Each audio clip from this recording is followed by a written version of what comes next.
slightly off because we're talking about Governor Patterson. You mentioned him before. This is a personal pet peeve of mine. Okay. But I also know there are many voters out there who are interested. And just generally, it's a question of whether or not you agree with policies that he's been promoting. Governor Patterson and Mayor Bloomberg have been promoting a greater involvement of government over certain personal issues. Specifically, I'm talking about the salt and the sugar and restrictions on the salt, restrictions on sugar and sugary foods. Do you believe that's a fair position for government to take? Actually, I don't. I think that we are absolutely correct in being concerned about the level of obesity in our country and the health consequences. In Broome County alone, our kidney dialysis units are running 24/7. We have some of the highest levels of diabetes, obesity, high blood pressure, and we know that it's related to dietary habits. But that being said, I'd rather see us spend the time educating people to make sound decisions, working with our nutritionists in schools, which we're doing to help them with local foods and trying to help people create better meals and how to stretch their dollars better.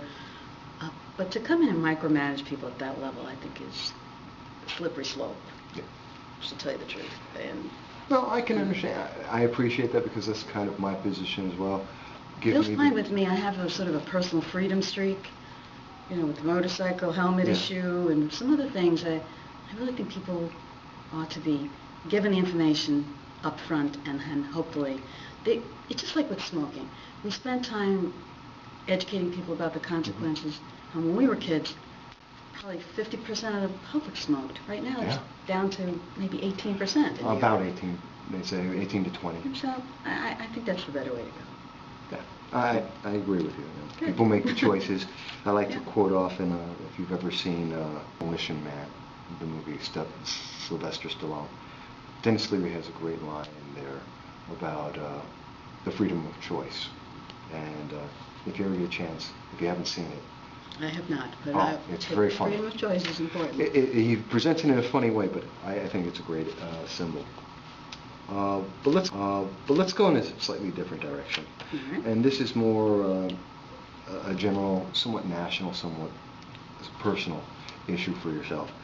And that would be, and I know some women out there would be very interested in knowing, attacks in politics over the last several years, especially since about 2007. All women, those who are running and those who are elected, have been getting an increasing amount of attacks against them. Now, have you ever run into this bias? Have you ever had to deal with this? Or do you have any opinion about that? I most definitely have an opinion about that. I serve in the New York State Legislature, where about 22% of 212 people are women. And it's rather low in comparison to other states. We're probably right in the middle. You would think it would be higher, but so when I went there, I thought it would be a problem, but it actually turned out to be the opposite. Women's voices are important.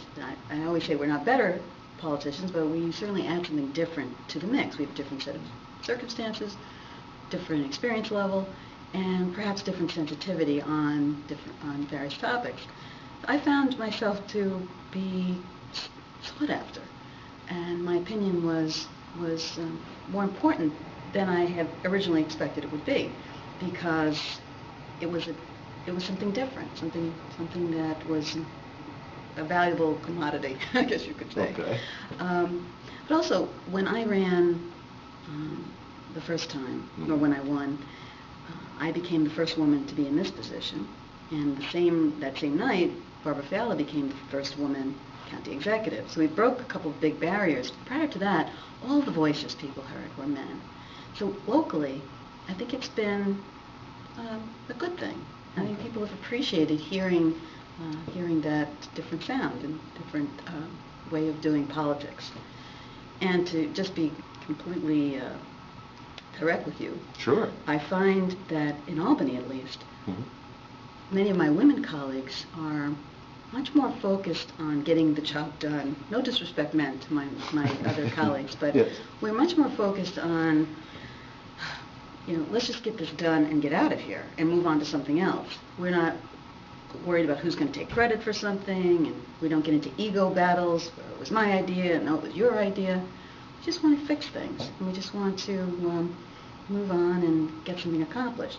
So we just find some of our male colleagues get a little carried away sometimes, and we're oftentimes the person in the room clearing our throats, saying, can we get back on track, guys? Can we just try to be helpful? Shock to me to see politicians with egos. That could possibly happen. It works against me, though. Really? And honestly, what happens, and you can ask a lot of people about this, we are so focused on getting the next thing done, we oftentimes don't step back to try to. In politics, you're supposed to take credit for things. Yeah. So it comes as a shock to me sometimes when I run into people and they say, well, what have you been doing? We've been doing a lot.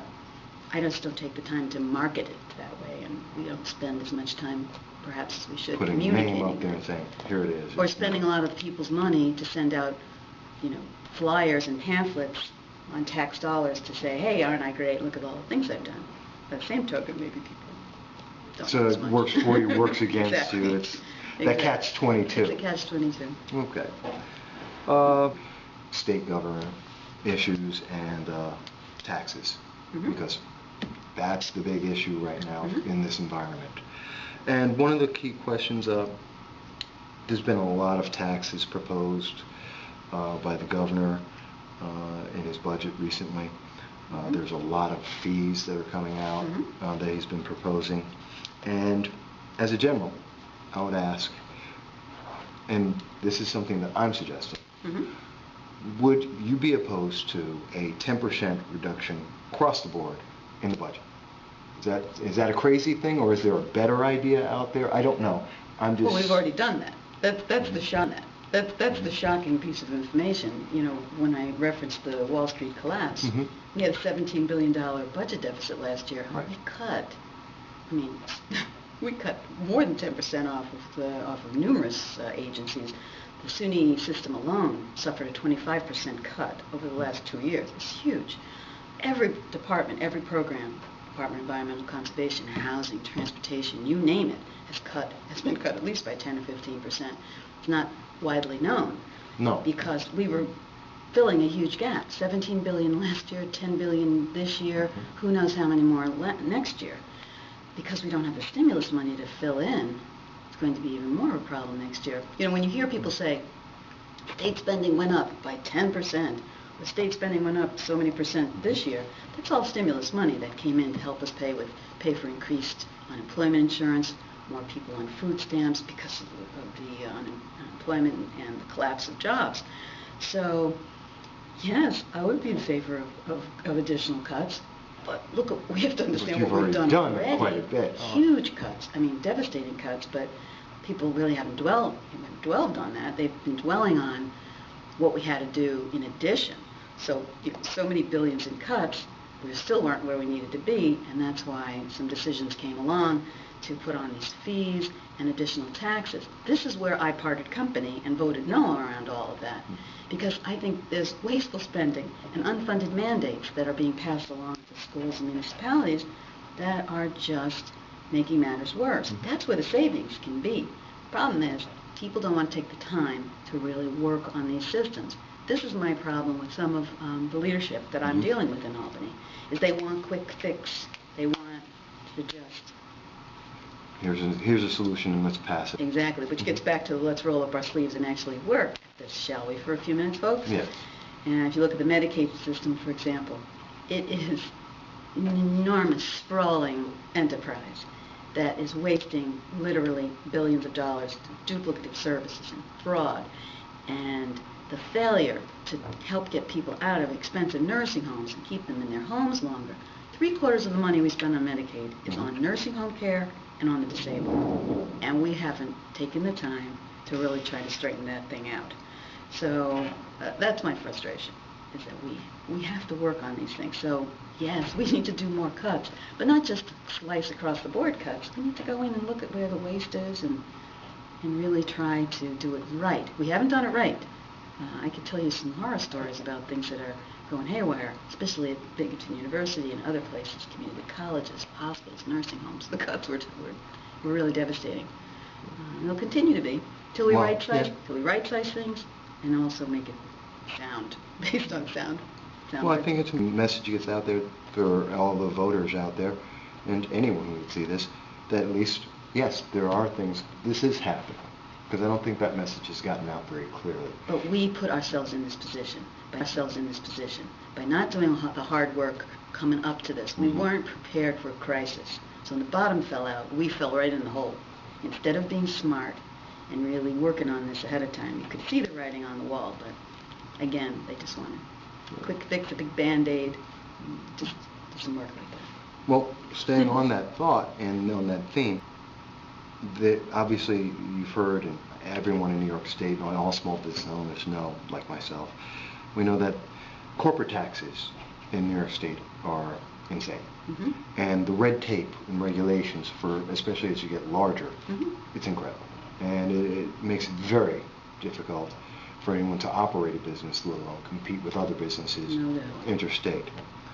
What do you have any going forward?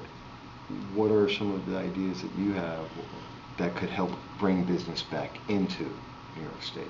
Oh, well, I thought you were going to ask about the taxes because. Well, you can answer that too. No, this gets back to this quick fix thing. Yeah. You know, it really is done as simply as this. Well, we still have this many billions left over. Okay, so who are we going to penalize, and who are we going to?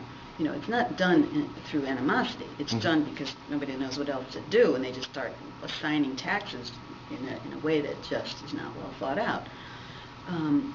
Again, I think if we can get back to the basics and look at how economic development is done in the state, it's atrocious. There are multiple local, regional, statewide economic agencies, fiefdoms, authorities crossing over each other, wasting money, wasting time. And we need to streamline all these things and stop being so competitive. You know, if Tioga County does well, we'll do well. If everyone around you is doing well, exactly, you should be doing well as well. Also, I'm working with a lot of companies who want to buy local. So Endicott Interconnect is a wonderful model.